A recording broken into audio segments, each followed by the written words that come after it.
안녕하세요. 성공예감 이대호입니다.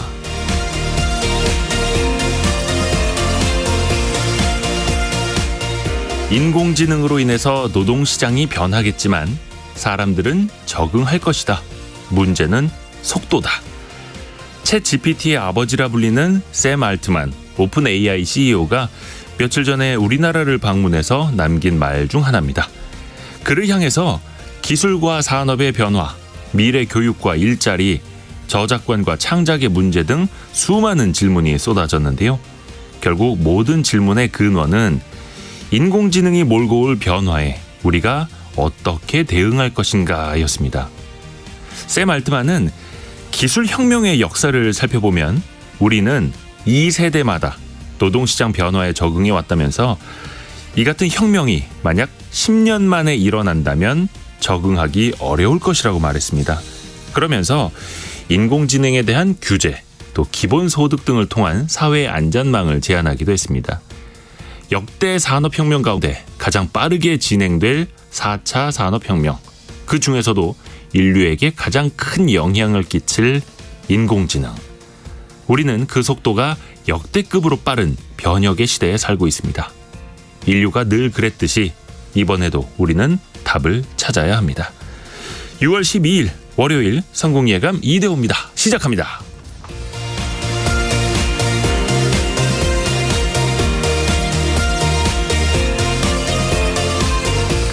안녕하세요. Y스트릿 이대호 편집장입니다. 자, 오늘도 경제 상식과 함께 활기찬 월요일 아침 시작해 보겠습니다. 요즘에 현금 쓰실 일이 많이 없으시죠? 그래서 현금을 찾을 일도 예전보다 좀 많이 줄어든 것 같은데요. 그래서일까요? 시중은행들이 이 기계마저 줄여 나가고 있습니다. 5대 시중은행에 설치된 이게 현재 2만 5천 개 정도인데요. 1년 전에 비해서 1,500개가 줄어든 거라고 합니다. 또 반대로 편의점에서는 이걸 늘리고 있다고 해요. 한 편의점에 따르면요. 이용자 가운데 편의점 안에 있는 이 기계에서 현금을 뽑은 뒤에 그 편의점에서 뭔가를 사갔다고 합니다. 그러니까 매출을 위해서 편의점 안에 이걸 또 설치하는 거죠. 현금 자동 입출금기라고 부르기도 하고요. 옛날에는 CD기라고 불리기도 했는데 기능이 더 다양해지면서 이름도 알파벳 세 글자 요걸로 바뀌었습니다. 알파벳 세 글자 이게 오늘의 퀴즈 정답입니다. 짧은 문자 50원, 긴 문자 100원이 드는 샵 9730으로 참여해 주시면 됩니다. 추첨을 통해서 저희가 다양한 선물을 보내드립니다. KBS 콩 그리고 유튜브로도 성공예감 이대호입니다. 함께해 주실 수 있습니다. 성공예감 이대호입니다를 자주 검색하시면 성공이 가까워집니다.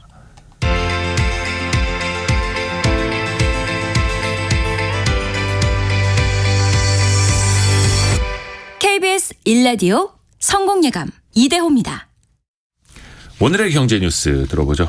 해담경제연구소 어예진 소장과 파이낸셜 뉴스 이환주 기자가 함께합니다. 어서 오세요. 네, 안녕하세요. 어예진 소장이 준비한 소식부터요. 네, 아파트 가격 동향을 보여주는 대표 통계라고 하면 한국부동산원 그리고 KB부동산 아파트 가격 통계가 있는데요. 네. 요즘 이 두 통계가 달라도 너무 다릅니다. 이런 가운데 정부는 다음 달부터 실거래가 공개 시스템의 등기 여부를 표기하기로 했는데요. 관련해서 자세한 소식 전해드리고요. 정부가 오는 7월 말 세제 개편안 발표를 앞두고 있습니다. 어떤 내용이 들어갈지까지 이야기 나눠보겠습니다. 부동산 시세를 어떤 기준으로 우리가 봐야 하는지랑 세제 개편안 미리 보기까지. 자, 그리고 이환주 기자 아이템은요. 예, 지난 10년간 전일제 일자리가 부족해서 고용의 질이 나쁜 시간제 일자리가 크게 늘었는데요. 네. 이 소식 알아보고요. 다음으로 트로트가 유행하면서 한국 가요시장에서 5060의 영향력이 커지고 있습니다. 이와 별개로 유명 가수의 콘서트 안표 문제도 여전히 기승을 부리고 있다고 하는데요. 네. 같이 전해드리겠습니다. 자, 먼저 어예진 소장에게 마이크 갑니다. 네. 그 한국부동산원 시세랑 네. KB부동산이 발표하는 시세랑 좀 다르다는 얘기는 예전부터 있었는데 네네. 요즘에는 그게 더 많이 엇갈리고 있어요. 네, 반대로 가고 있습니다. 반대로 가요? 예, 이게 우리가 보통 기사에서 지난주 또는 지난달 집값이 뭐 이만큼 올랐습니다. 이만큼 내렸습니다라고 할 때 네. 인용하는 통계가 대표적으로 둘 중에 하나를 쓰죠. 한국부동산원 이게 정부 공식 통계고요. 그리고 민간 대표 통계인 게 KB 부동산 통계인데요. 네. 뭐 주간 기준을 보면 한국부동산원은 5월 넷째 주부터 서울 아파트 매매 가격이 상승세로 전환해서 6월 첫째 주에는 0.04%가 오른 것으로 조사된 반면에 같은 시기 KB 부동산에서는 0.05% 떨어지면서 전주 대비 낙폭이 확대된 것으로 밝혔습니다. 그냥 뭐 오름폭, 낙폭의 차이가 아니라 한 곳에서 보면 네. 주간으로 올랐는데 네. 한 곳에서는 또 그만큼 떨어졌다라고. 네. 완전히 갈렸네요. 왜 이런 현상이 나타날까요? 이 두 곳 모두 표본 주택의 실거래 정보를 바탕으로 통계를 작성하는데요. 하지만 그 표본 주택 자체가 다르고 네. 또 표본 규모도 차이가 큽니다. 둘 다 표본 주택의 실거래 가격 정보, 매매 사례를 바탕으로 통계를 작성하는데 한국부동산원의 경우에는 실거래 자료가 없는 곳도 있을 거 아니에요. 그런 곳은 조사원이 인근 주택의 호가 그리고 실거래가를 참고해서 대체를 합니다. 그런데 호가가 반영이 된다는 건 팔고 싶은 사람의 기대 심리가 반영된 어떻게 보면 주관적인 가격이 시세에 반영된다는 거기 때문에 호가는. 현실과는 차이가 좀 나타날 수 있는 부분이 있고요. KB부동산은 해당 지역 부동산 중개업소와 연계해서 중개소에서 온라인으로 직접 내용을 입력해서 수집하는 방식을 쓰는데 이 시세를 제공하는 공인중개사에 대한 신뢰를 증명할 만한 검증 절차는 따로 없습니다. 그래서 이런 이유로 과거에 정부가 3년간 서울 집값이 11% 올랐다. 그러면 반대쪽에서 무슨 소리냐? 52%가 올랐다. 이렇게 주장이 엇갈리면서 통계 조작설이 나오기도 했던 건데요. 이렇게 공공과 민간이 제각각의 기준으로 거래량과 시세를 수집하기 때문에 결과가 천차만별로 나타났다고 볼 수 있습니다. 참고로 말씀드리면 네. 글로벌 스탠다드, 다른 미국이나 영국에서 사용하는 거는 실거래가 지수입니다. 사실 두 기관의 주간 통계 논란이 있는 근본적인 이유는 통계 작성 기간에도 있습니다. 부동산 거래는 사실 우리가 슈퍼에서 물건 사듯이 쉼없이 발생하는 게 아니잖아요. 그렇죠. 그래서 그리고 거기에 지역별로 또 같은 아파트 동이라고 해도 층수별로 뭐 남향이냐 서향이냐 방향에 따라서 가격 차이가 크죠. 그래서 집값이 올랐구나 내렸구나를 파악하려면 적어도 한 달 이상 거래가 누적돼야 간신히 알 수가 있습니다. 그런데 이거를 주간 단위로 내놓다 보니까 이 통계가 맞느냐 아니냐 하는 논란이 나오는 것이기도 합니다. 그러니까 문제는 실거래가 거의 없을 때 네. 어떻게 그 가격을 보정하느냐인데 한국부동산원은 호가를 거기에다 넣는 거고 KB부동산은 공인중개사들의 입력 네. 수치를 넣는 거고 저희 집만 하더라도 세대수가 적은 아파트는 아닌데 거의 네. 1년 넘게 거래량이 한 건도 없거든요. 맞습니다. 그게 참 애매모호합니다. 안 그래도 일단은 실거래가 위주로 봐야 된다 이런 지적들이 있는데 실거래가 자체도 조금 불신이 좀 남아 있어요. 네. 그래서 거기에다가 등기 여부까지 표시하라 이렇게 제도가 좀 바뀐다면서요. 그렇습니다. 일단 아파트를 대상으로 시행하고요. 점차 주택으로 확대하기로 했습니다. 지금 부동산 실거래가 공개 시스템 사이트에 들어가 보면 네.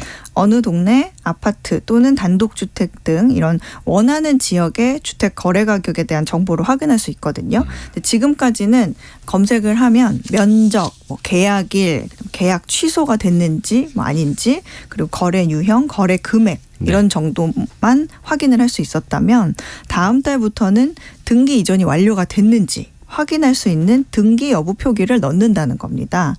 정부가 부동산 시세 교란 행위 중에 가장 대표적인 수법이 실거래가 띄우기라고 보고 이를 근절하기 위한 대책인데요. 네. 실거래가 띄우기라고 하면 이런 겁니다. 예를 들어서 A라는 사람이 아파트 한 채를 시세보다 더 높은 최고가에 거래하는 계약을 체결합니다. 네. 그리고 실거래가 시스템에 신고를 하죠.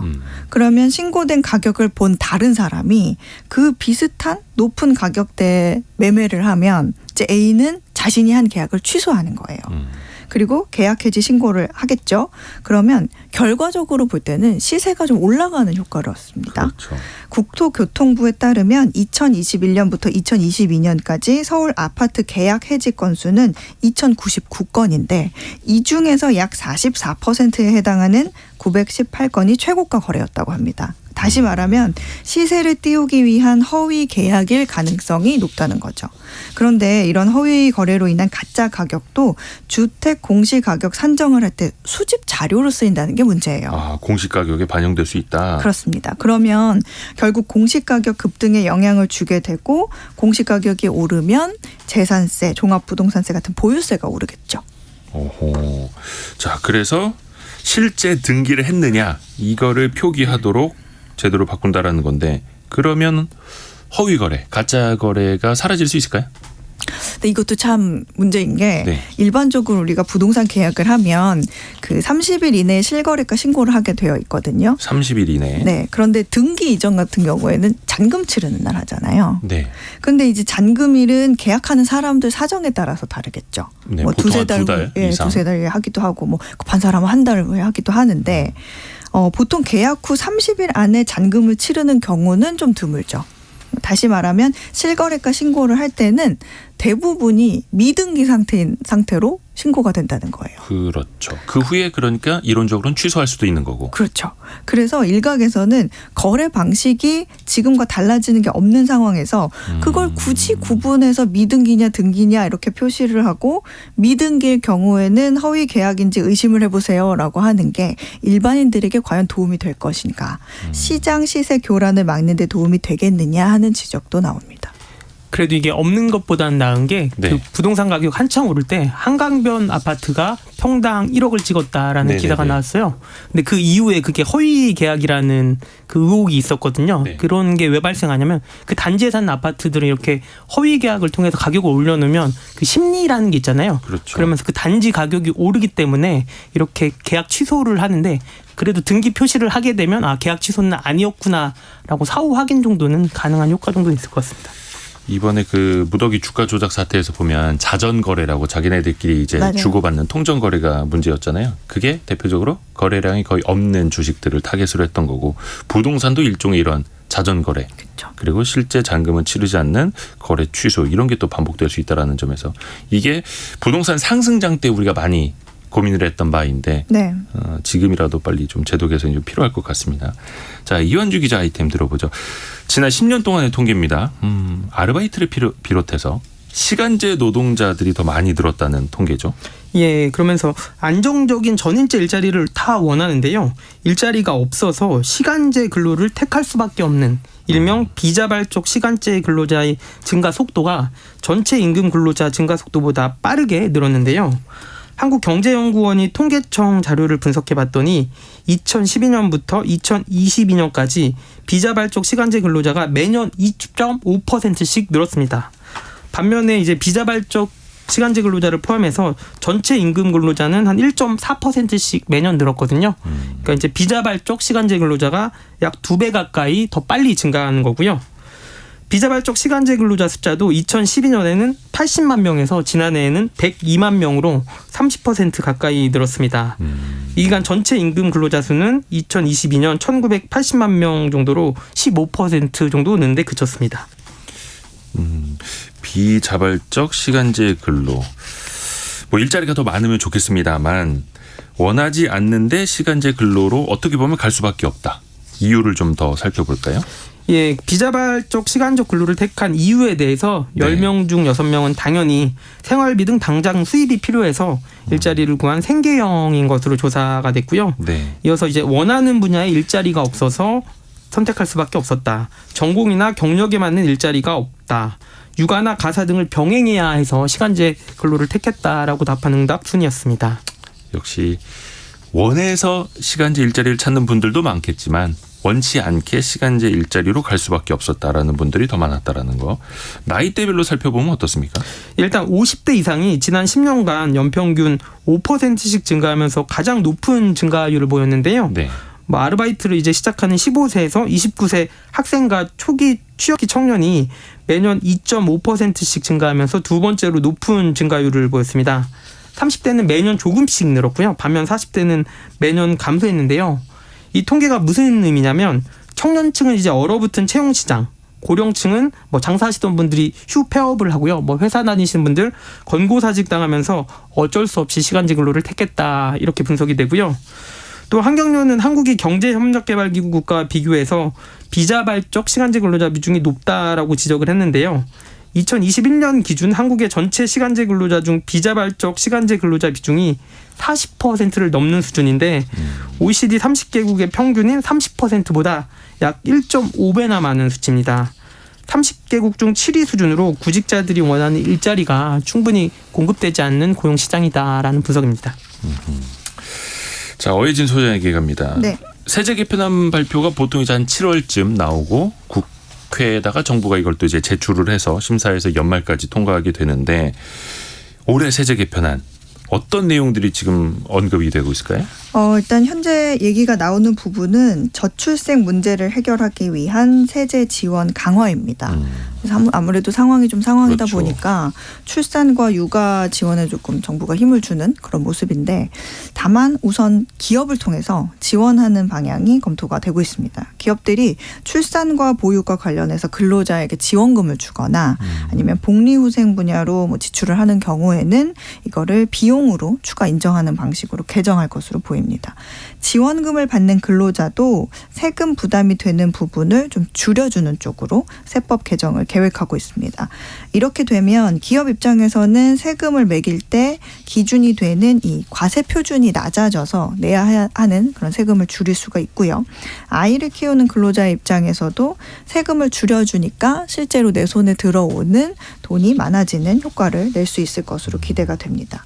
우리나라는요, 사실 자녀가 있는 집에 더 많은 세제 혜택을 주는 국가는 아니죠. 근데 이런 통계가 하나 있거든요. 2자녀 이상 홀벌이 가구랑 독신 가구와 세금 격차를 조사한 통계가 있어요. 그런데 이게 OECD 평균이 8.9%입니다. 그런데 우리나라는 여기에 반도 못 미치는 3.8%입니다. 그러니까 아이가 있으나 없으나 세금은 비슷하게 낸다는 얘기죠. 그렇죠. 참고로 폴란드의 경우에는 아이가 둘 있는 집과 독신 가구의 세금 부담 차이가 21.7%로 가장 크고요.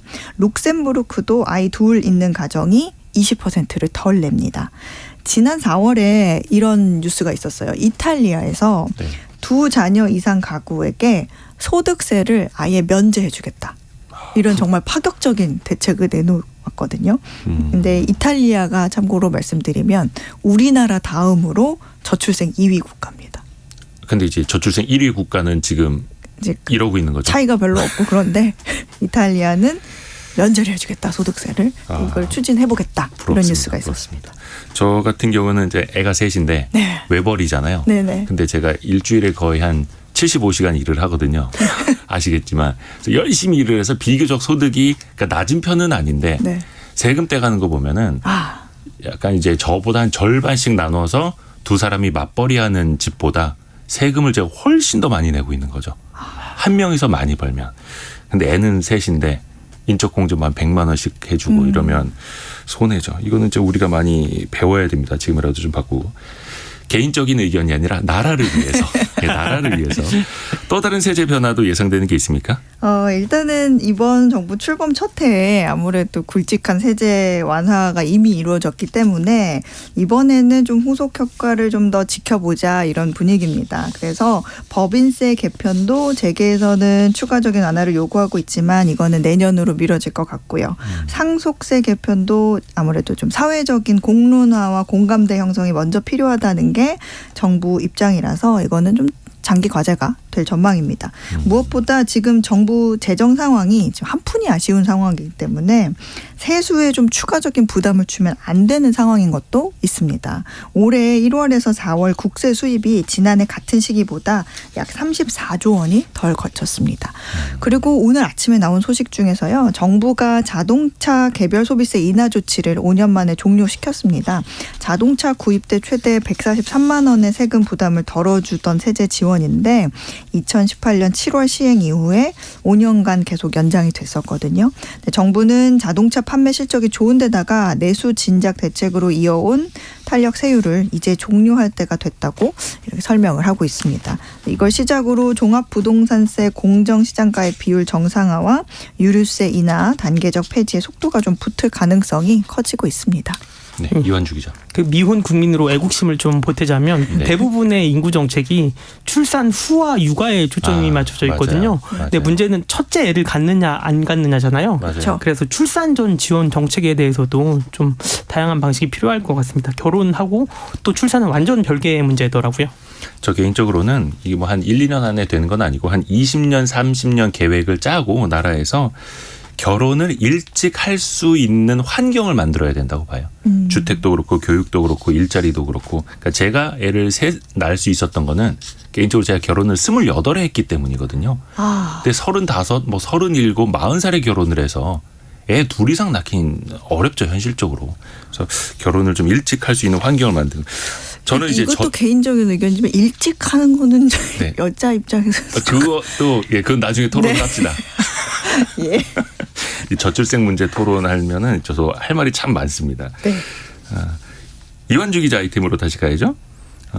우리나라 가요 시장, 이 K-팝 시장 굉장히 커지고 있는데 해외에서도 앨범 엄청나게 팔리고 있고, 근데 국내에서 놓고 보면은 K-팝의 큰 손이 10대, 20대가 아니라 5060 세대라고요. 예, 한 측면이 있는데요. 한국문화관광연구원이 지난 10년 동안 모바일 음악 콘텐츠 이용 시간 변화를 분석해 봤는데요. 지난해 기준 50대 월 평균 이용 시간이 10대보다 2배나 많았습니다. 전체 연령으로 봐도 2030 세대에 이어서 50대가 세 번째로 많았는데요. 얼마나 많이 듣는지 따져봤더니 50대가 전년 대비 170% 증가했고요.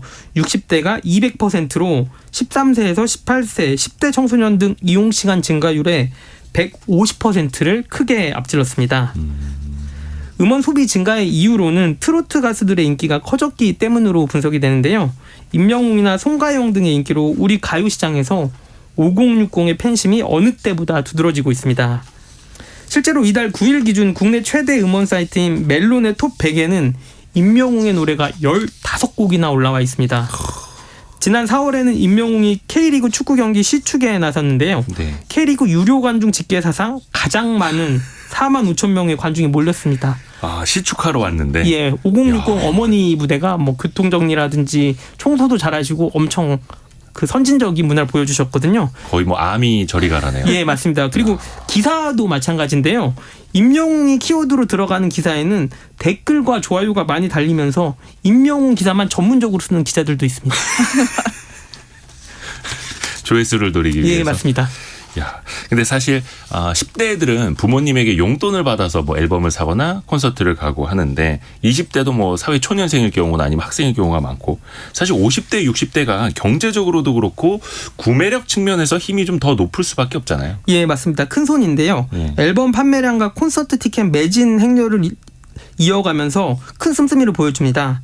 음반 판매를 분석하는 한터 차트 기준으로 첫 주 판매량은 임영웅이 1위로 110만 장에 달합니다.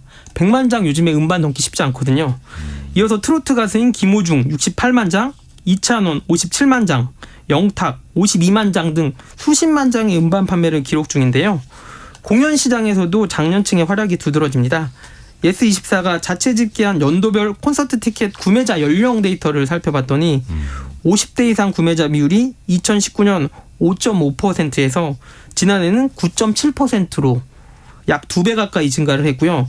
특히 콘서트 온라인 예매 같은 경우에는 부모님을 대신해 자녀가 예매하는 사례가 많은 걸 고려하면 실제 수치는 이보다 더 높을 것으로 전망이 됩니다. 그렇죠. 어른들이 뭐 모바일이나 PC 가지고 예매하기 쉽지가 않으니까요.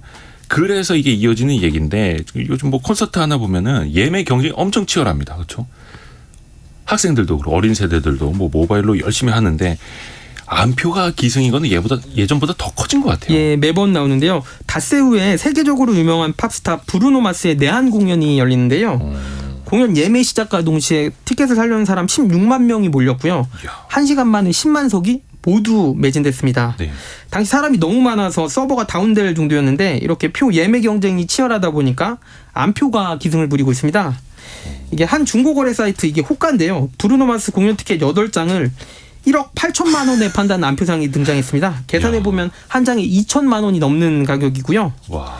또 한국에서 콘서트로 가장 유명한 싸이 콘서트, 안표 가격도 몇 배씩 웃돈을 줘야 표들이 팔리거든요. 네. 그리고 지난달에는 대학 중에 가장 축제가 유명한 연세대와 고려대 축제가 있었는데요.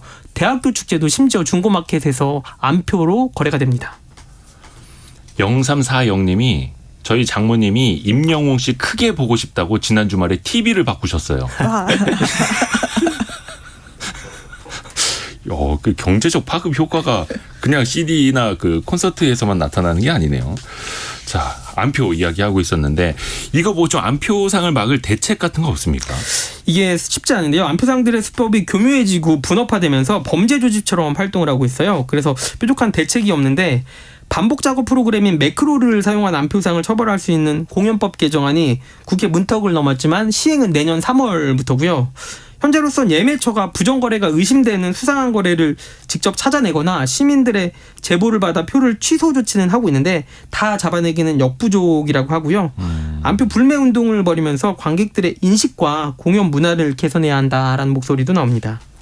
그러니까 요즘에 거의 콘서트 예매하려면 매크로 시스템 쓰지 않으면 예매 못한다. 그러면서 맞습니다. 사설 매크로를 사서 쓰는 일반인들도 굉장히 많아졌는데 그게 어떻게 보면 법적으로는 뭐 영업방해 이 정도로 처벌을 하고 있었는데 그 처벌 수위도 좀 강해져야 될 것 같고 그것을 차단하는 기술적인 노력도 좀 종합적으로 있어야 되지 않을까 싶습니다. 그래야지 우리 부모님들도 우리 청취자분들도 임영웅 씨 콘서트 갈 수 있죠. 그렇죠? 돈 있어도 못 간다니까요. 지금 해담경제연구소 어예진 소장, 파이낸셜 뉴스 이완주 기자 함께했습니다. 고맙습니다. 감사합니다.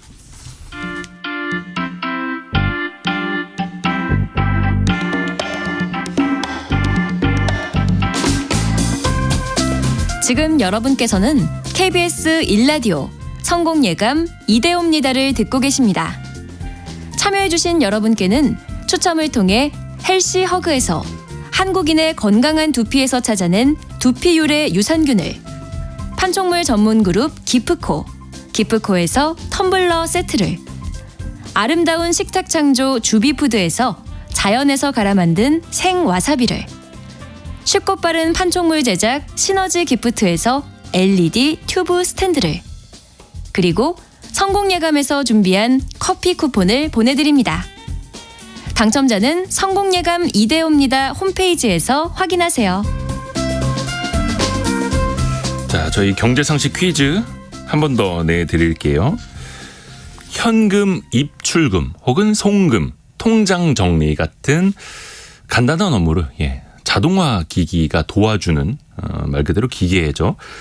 은행 문을 열지 않는 시간이나 뭐 주말 뭐 이럴 또 근처에서 상대적으로 은행 점포보다 더 많이 볼 수 있기 때문에 아주 편리한 도움을 주고 있습니다. 그런데 은행들이 수익성이 좀 악화가 되면서 이 기기마저도 줄여나가고 있다. 이런 이야기인데요. 6462님이 정답 보내주셨고요. 제가 우리 집에서 거의 이 기능입니다. 아, 엄마인가요? 아빠인가요? 예. 현금 자동 입출금 아빠, 현금 자동 입출금 엄마 이런 식으로. 2709님도 저희 애들은 저를 이걸로 생각하고 있네요. 필요할 때만 전화가 옵니다. 라고. 근데 사실 필요할 때라도 전화를 해주는 게 다행이죠. 예. 아직까지는 경제력이 있다는 뜻 아니겠습니까? 예. 그렇게 돈이라도 달라고 할 때가 좋은 것 아니겠습니까? 2112님은 편의점에서는 수수료가 붙는데 그래도 가까이 이용 가능해서 종종 이용합니다라고 보내주셨고요. 1248님, 와이프가 은행원 막내 시절에 연휴 때마다 자진해서 같이 이곳에 청소하러 갔었는데 이것마저 줄고 있네요라고 보내주셨고요. 2900님, 어제 이 기기 위에서 휴대전화 2개나 봤어요. 현금만 챙기지 말고 소지품도 잘 챙기시길이라고 보내주셨네요. 아이고, 예, 그러게. 이 기기 위에다가 소지품 놓고 가시면 안 되죠. 그냥 그 카드 꽂아놓고 가시는 경우도 있고 조심하십시오. 2900님, 예, 휴대전화 2개나 보셨다고 하는데 2900님 휴대전화가 지금 3개가 돼 있는 건 아니겠죠? 찾아주셨겠죠.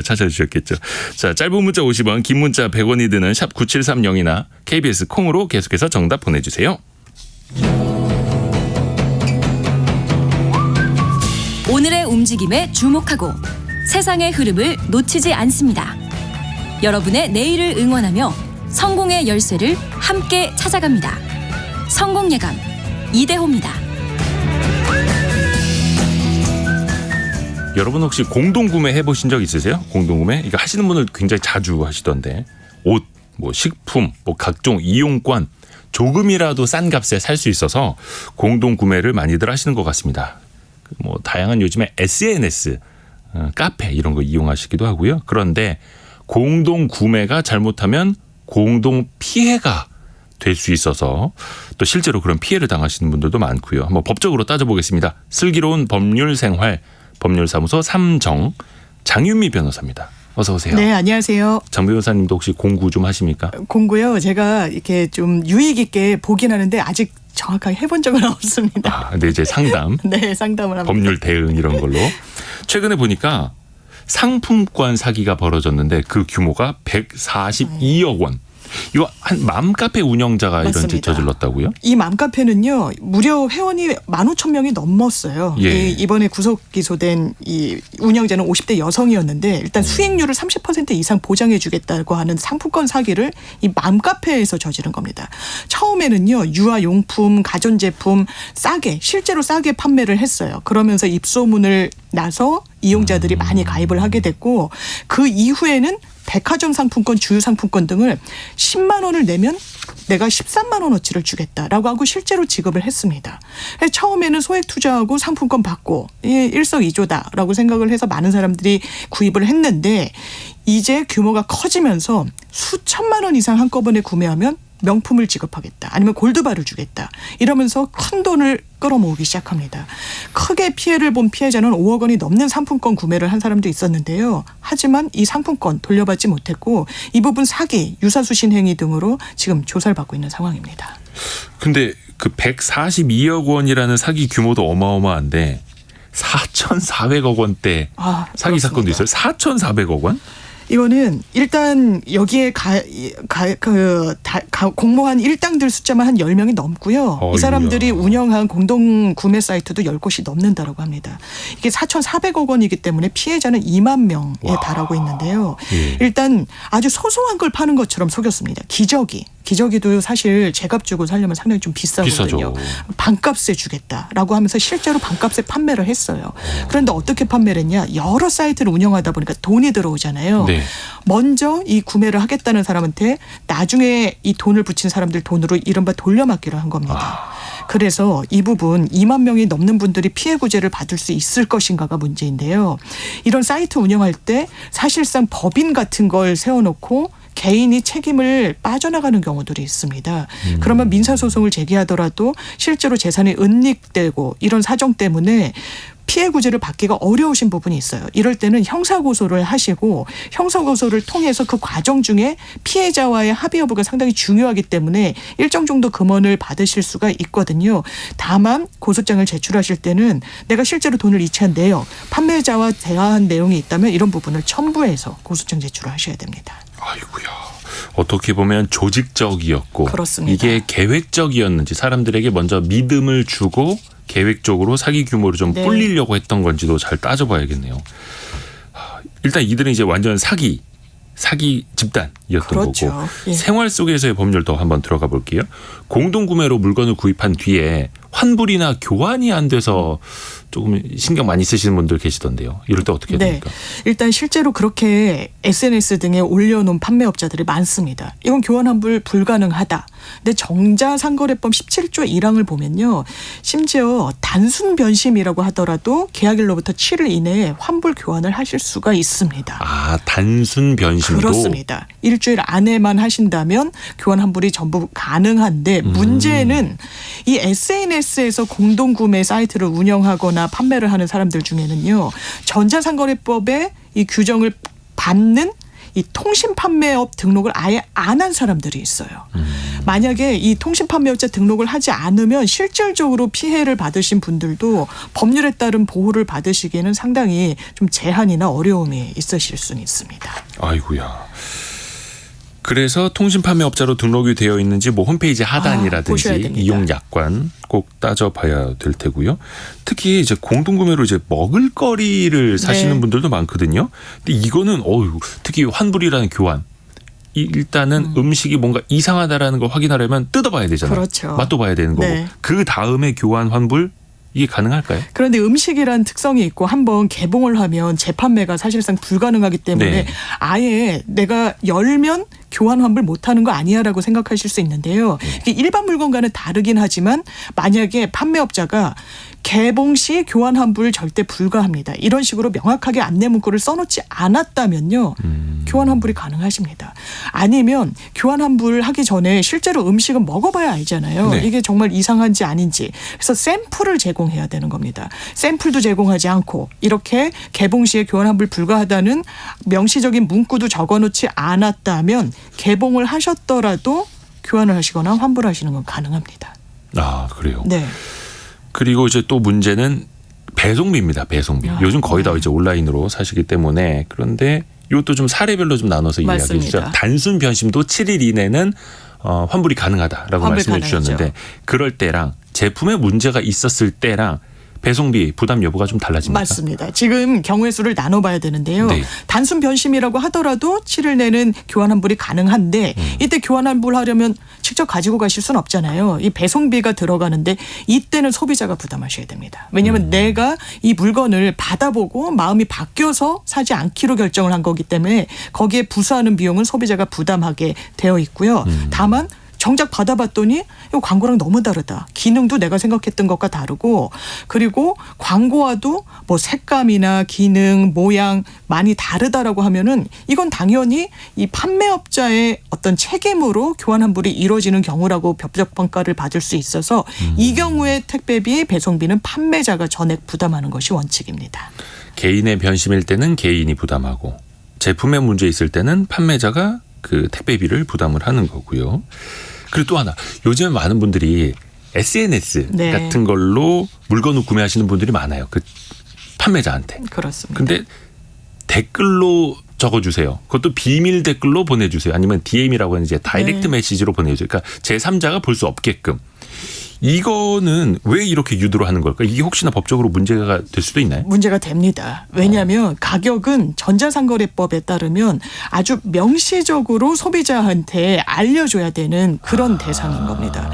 실제로 가격이 미정인 상품들도 있어요. 그럴 땐 시가라고라도 써놓잖아요. 네. 전자상거래법을 보면 가격이 미결정된 경우에는 가격을 결정하는 구체적인 방법이라도 소비자에게 알려주라고 되어 있는 겁니다. 그렇기 때문에 댓글 남겨주세요. 비밀 댓글 해주세요. 다이렉트 메시지 보내주세요. 그러면 가격 알려드리겠습니다. 전부 불법이라고 보시면 되고요. 이거 얼마예요? 그러는데 쪽지 그렇죠. 드렸습니다. 네. 그런 거 되지 않습니다. 심지어는 가격뿐만 아니라 이 물건을 공급하는 사람, 판매자의 상호, 대표자의 이름, 주소, 전화번호 반드시 명시해야 되는 것이 관련 규정에 되어 있고요. 그리고 상품 가격을 아주 쬐끄맣게 보이지 않는 곳에 하거나 알리지 않거나 하면 1,000만 원 이하의 벌금형에도 처해질 수 있는 형사처벌 규정까지 마련하고 있습니다. 그리고 또 우리가 공신력 있는 사이트에서 뭐 표시광고법 잘 준수하면서 판매하는 거라면 좀 믿을 수가 있을 텐데 이게 어떤 사이트인지도 모르고 누군지도 모르는 판매자가 뭐 예를 들어서 탈모에 효과가 있다. 네. 피부 주름 개선 효과가 있다. 이거 먹으면 머리가 똑똑해진다. 혹할 수밖에 없지 않습니까? 아니면 네. 살이 많이 빠진다. 이런 과장 광고인지 여부도 따져봐야 되잖아요. 그렇죠. 어느 정도의 그 기준을 넘었다, 상당성 범위를 넘었다라고 하면 사기로 평가를 받게 되는데요. 물론 상품의 특성상 다소간의 과장, 허위가 개입할 수 있는 여지는 있지만 너무 다르다 이러면 완전히 이야기가 달라지는 겁니다. 올 초에 20만 그 인플루언서가 있었는데요. 가짜 드라이기를 판매했어요. 어떤 식으로 판매했냐면 이게 굉장히 고가의 드라이기입니다. 50만 원짜리인데 이거 정품이고 병행 수입으로 30만 원에 내가 팔 수가 있다라고 했습니다. 얼마나 치밀했냐면 정품 등록번호도 베껴서 판매를 했어요. 이게 해당 업체에 대해서는 상표법 위반과 부정경쟁방지법 위반에 해당하고요. 네. 소비자들에겐 사기죄가 성립하는 겁니다. 소비자들은 이게 진짜 제품이 싸게 판매되는 줄 알고 샀는데 완전히 가짜 제품이었거든요. 그렇죠. 이미 이 사람 같은 경우에는요. 구속 기소가 된 상태입니다. 아하. 마지막 질문을 좀 드려볼게요. 이게 중개 역할을 하는 사이트들이 있고 또 이 사람들이 SNS 통해서 많이 살게 그렇습니다. 되는데 그런 SNS나 플랫폼들의 책임은 없을까요? 특히 SNS 마켓은 해외 플랫폼을 이용하는 경우들이 많고 다수인데요. 예. 일단 전자상거래법 우리나라 법률에 따르면 플랫폼 운영 사업자라고 하더라도 일정 정도의 책임은 부과하고 있습니다. 근데 실제로 플랫폼 업체들에선 우리는 중개만 할 뿐이다라고 해서 책임을 면하는 경우들이 많고요. 네. 더 큰 문제는 해외 플랫폼 사이트들입니다. 국내법에 어떤 힘이 제대로 미치지 않다 보니까 실제로 이 플랫폼 업체들에는 어떤 법적 책임이나 금전적인 배상 책임을 물리기가 사실상 불가능한 경우가 대부분입니다. 그러게요. 요즘에 뭐 인스타그램이나 이런 걸로 네. 보고 공동구매하시는 분들 많기는 한데 그 플랫폼은 책임지지 않는다. 장윤미 변호사 통해서 공동구매 이야기 들어봤습니다. 고맙습니다. 네, 감사합니다. 라디오 정보센터 뉴스 들으러 가보죠. 일본이 올여름 무렵 강행을 예고한 후쿠시마 제1원전의 오염수 방류를 위한 시운전을 오늘부터 약 2주간 진행할 계획이라고 현지 민방 후쿠시마 TV가 전했습니다. 관세청에 따르면 이달 10일까지 무역 수지는 14억 1천만 달러 적자를 기록한 가운데 올 들어 이달 10일까지 누적 무역 적자는 288억 4,700만 달러로 집계됐습니다. 다음 달부터 국민연금 보험료 산정 지표인 기준소득 월액 상하한액이 역대 최대인 6.7% 인상됩니다. 월 소득 590만 원 이상인 직장인의 경우 연금 보험료가 월 24만 8,850원에서 26만 5,500원으로 16,650원이 늘어납니다. 5.18 광주 민주화운동 당시 대학생 신분으로 충남 공주 일대에서 계엄령 해지를 촉구하다 구금당했던 피해자 5명에게 국가가 약 4억 원의 배상금을 지급하라는 법원 판결이 나왔습니다. 지금까지 라디오 정보센터 뉴스 정한나였습니다. 청년들이 목돈을 모을 수 있도록 돕는 정부가 약간 지원을 해주는 청년 도약 계좌 출시를 앞두고 있는데요. 목요일부터 신청을 할 수가 있다고 합니다. 지금 딱 알아보면 좋은 시기네요. 청년들이 들어도 좋고 그리고 청년의 자녀를 두신 부모님들도 잘 들어주시길 바라겠습니다. 돈워리 투자백서 오늘은 어서민의 성선화 대표 통해서 이야기 들어봅니다. 성 대표님 안녕하세요. 네, 안녕하세요. 일단 청년 도약 계좌의 취지는 네. 뭔가 좀 목돈 만드는데 정부가 지원을 좀 해주겠다 이렇게 보면 되겠죠? 네, 맞습니다. 사실 이게 지금 현재 그 대통령 선거 공약이었었거든요. 아하. 네, 청년들이 이제 목돈을 만들 수 있게 해주겠다. 사실 이전 정부에도 있긴 있었는데요. 이름이 살짝 바뀌었고 세부 내용도 살짝 바뀌었다라고 할 수가 있는 거죠. 그러면 일단, 예. 네, 기준 조건부터 알아봐야 될 텐데요. 예. 그럼 누가 청년이냐? 네, 청년은 만 19세부터 이 34세가 청년이고요. 아하. 남성분들 같은 경우는 이제 군대 갔다 왔는데요. 이렇게 할 수 있잖아요. 네. 네, 그 기간은 또 빼준다고 합니다. 그래서 생일이 안 지난 1988년부터 2004년 출생자가 지금 현재 나이로서는 대상이 되고요. 소득 기준도 당연히 있는데요. 연간 개인 소득, 그러니까 자기 혼자만 봤을 때 얘기하는 거거든요. 개인 소득이 7,500만 원 이하면 일단 자격은 됩니다. 근데 이제 6천만 원 이상 7천만 원 이하 같은 경우에는 정부에서 주는 혜택이 조금 줄어들고요. 그리고 이제 나 혼자 있는 게 아니고 이때는 사실 가족들이 같이 있을 수도 있잖아요. 가족들, 그러니까 가구 소득까지 포함을 했을 때는 중위 180% 이하인 경우에는 이제 소득 수준이 해당이 된다라고 할 수 있어서 개인만 봤을 때는 제가 봤을 때 이제 34세 이하가 연간 개인 소득 7,500만 원 이하면 사실 많은 사람들이 해당되지 않을까 뭐 이렇게 생각이 그러네요. 들거든요. 네. 지원하는 내용을 보면 일단은 그 매달 최대 70만 원까지 넣을 수가 있습니다. 그러니까 40만 원에서 70만 원까지 자기가 선택을 할 수가 있고 가입 기간은 5년.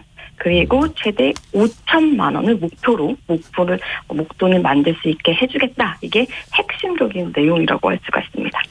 그런데 그 나이를 보면은 만 19세에서 34세까지. 네, 맞습니다. 네. 저는 안 되네요. 일단은 이게 대통령의 공약이었고 정책 상품인데 그러면 정부에서도 어느 정도 좀 지원을 해준다라는 거잖아요. 네, 그렇습니다. 일단 이게 어떤 식으로 가냐면요. 이제 매칭으로 가는 건데요. 네. 세부적으로 약간의 차이는 있습니다. 소득에 따라서 소득이 급여가 적을수록 정부에서 지원해 주는 게 더 많고 급여가 많을수록 정부 지원금이 줄어드는데요. 일반적으로 이제 은행에서 주는 금리에다가 정부에서 플러스해서 실질적으로 더 많이 주겠다라는 건데요. 이게 소득별로 보면은 이 금리 최종으로 봤을 때는 6%까지 정부에서 지원을 해주겠다는 거거든요. 네. 그래서 예를 들어서 70만 원까지 넣을 수가 있는데 한 40만 원까지는 정부에서 6%까지 지원을 해주겠다. 그래서 사실 딱 떨어지는 금액으로 얘기를 할 수는 없지만 매달 한 2만 4천 원 정도로 정부에서 이자를 지원해주겠다. 이렇게 이해하시면 되고 사실 제가 봤을 때 네. 이 상품에서 가장 큰 메리트는요. 이자가 없다라는 겁니다. 비과세 상품. 그러니까 이자에 붙는 이자 소득세. 맞습니다. 이자 소득세가 없다라는 건데요. 우리가 이제 내가 저축을 해서 이자를 받는다고 하더라도 이자 소득세 15.4%는 내야 하거든요. 예전에는 사실 이제 제가 라떼 시절에 열심히 저축하던 그 시절만 하더라도 비과세 저축 상품이 굉장히 많이 있었거든요. 네. 근데 요즘에는 찾아보니까 이 비과세 상품들이 많이 없어졌더라고요.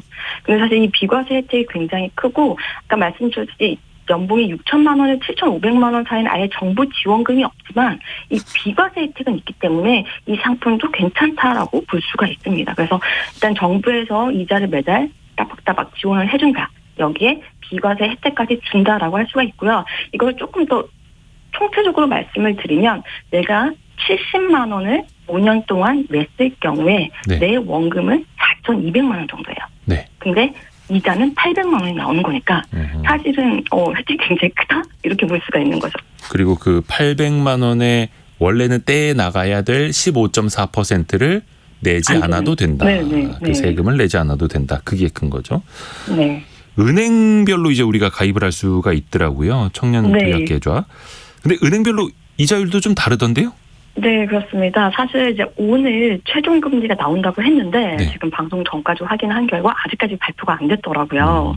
이게 어떻게 되냐면 기본적으로 은행들이 이제 대출이라든지 무슨 금리를 결정을 할 때는 기준 금리가 있고 아주 기준이 되는 거 거기에다 가산이 붙는 거거든요.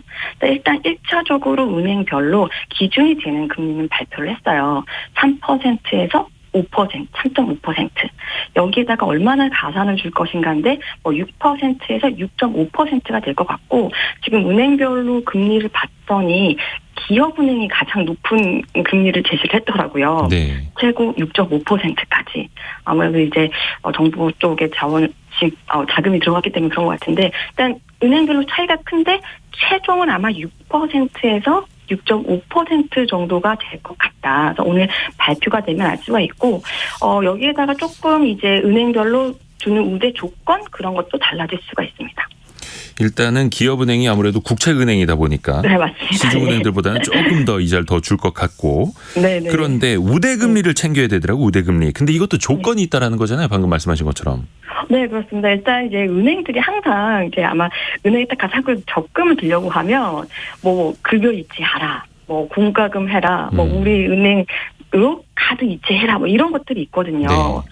그러니까 이제 카드 실적이 한 달에 30만 원 이상이면 우대금리를 준다. 이런 것들을 조금 달 것 같아요. 은행들이 이제 사실 이 상품만 놓고 보면 은행들 입장에서 굉장히 역마진이 나는 상품이거든요. 아하. 사실 시중 은행들 지금 금리를 보면 아무리 기준금리가 올랐다고 하더라도 예금금리가 한 3% 중반대예요.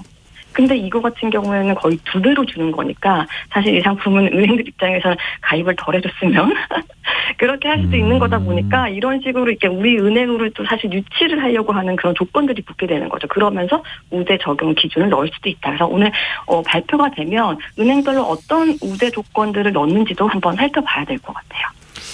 그러네요. 그 우대 금리가 얼마인지 그 우대 금리를 네. 받으려면 어떤 조건들을 충족해야 되는지 네. 잘 따져봐야겠네요. 박수경 님이 네. 5년은 너무 길어요라고 의견 주셨는데 물론 이게 장기간에 걸쳐서 목돈을 마련하라. 그러니까 깨지 말고 목돈 네. 쌓아 나가라 이런 취지기는 한데 네. 그래도 중간에 네. 해지하시는 분들 많잖아요. 네. 청년 희망 적금 이것만 하더라도 중간에 네. 해지한 사람들이 한 15% 정도 된다 하더라고요. 네. 청년 도약 계좌도 또 그렇게 되지 않을까요? 네. 사실 전 첫 번째 그 질문에 대해서 자꾸 이제 5년이 길다. 이 얘기가 자꾸 나오는데요. 사실 저는 이 부분에 대해서 동의는 하지 않습니다. 네. 왜냐하면 저도 처음에 이제 사회초년생 때 이제 재테크를 할 때는 이런 상품들이 있었어요. 상호금융권에서. 그거를 이 정도 저도 한 50만 원, 70만 원 정도로 5년 단기로 적금을 가입한 적이 있는데 이게 사실 5년이 금방 갑니다. 이거 왜 그냥 그렇게 막 신경 쓰지 않고 딱 모아놓으면 그때부터 딱 이걸 받아봤을 때 굉장히 큰 목돈이 생기는 거고 희열감도 굉장히 크거든요. 그러니까 5년이 길다라고 생각하는 거는 이게 좀 재테크나 저축으로서 목돈을 만들겠다는 어떤 그런 의지가 조금 부족할 수도 있는 거거든요. 네. 5년은 정말 사회초년생 때 내가 목돈을 만들어 보겠다. 저는 사실 이거 보면서 와 되게 좋은 상품이다. 예를 들어서 둘 다 이 적금에 가입할 수 있는 어떤 신혼부부가 있잖아요. 네. 그럼 두 명이 같이 열심히 5년 동안 모으는 거죠. 그러면 1억이 생기는 거예요. 5년에 1억을 모을 수 있다. 네네. 맞습니다. 사실은 사회초년생 때 저축을 시작하는 사람들이 많지가 않거든요. 시작하다 보면 늘 쪼들리고. 근데 이제 우리는 5년 동안 1억을 한번 모아보자. 사실 5년 동안 1억을 모으는 것도 어려울 수 있거든요. 이거 엄청 어렵죠. 네. 그래서 우리는 한번 모아보겠다라고 했을 때 이 상품을 적극 활용하면 굉장히 좋은 상품이 될 수 있기 때문에 어떻게 보느냐에 따라서 관점이 조금 달라질 수 있는 것 같아요. 그리고 네. 마지막으로 좀 짧게 하나. 만약에 네네. 중간에 해지를 하게 되면 손해 보게 됩니까? 네, 지금 현재 이것도 손해를 볼 수 있으니까 특히 청년 희망 적금을 해지하는 분들이 많다고 들었는데 네. 저는 이거는 비추고요. 일단 만기가 돌아올 때까지 만기를 채우고 그 다음에 갈아타기. 요걸 추천드립니다. 청년 희망 적금이라는 것도 있는데 중복 네. 가입은 안 된다. 희망 적금과 청년 도약 계좌는 또 별개다라는 것도 네. 알아두시면 좋겠네요. 어서민의 성선화 대표와 함께했습니다. 고맙습니다. 네, 감사합니다. 감사합니다. 저희 2부에는 증시각도기 곽상준 지점장과 함께 증시가 굉장히 뜨겁습니다. 그래서 증시 이야기 그리고 또 미국 연준의 기준금리 결정도 며칠 안 남았는데요. 그 이야기 두루두루 한번 살펴보겠습니다. 잠시 뉴스 들으시고요. 10시 5분에 다시 돌아오겠습니다.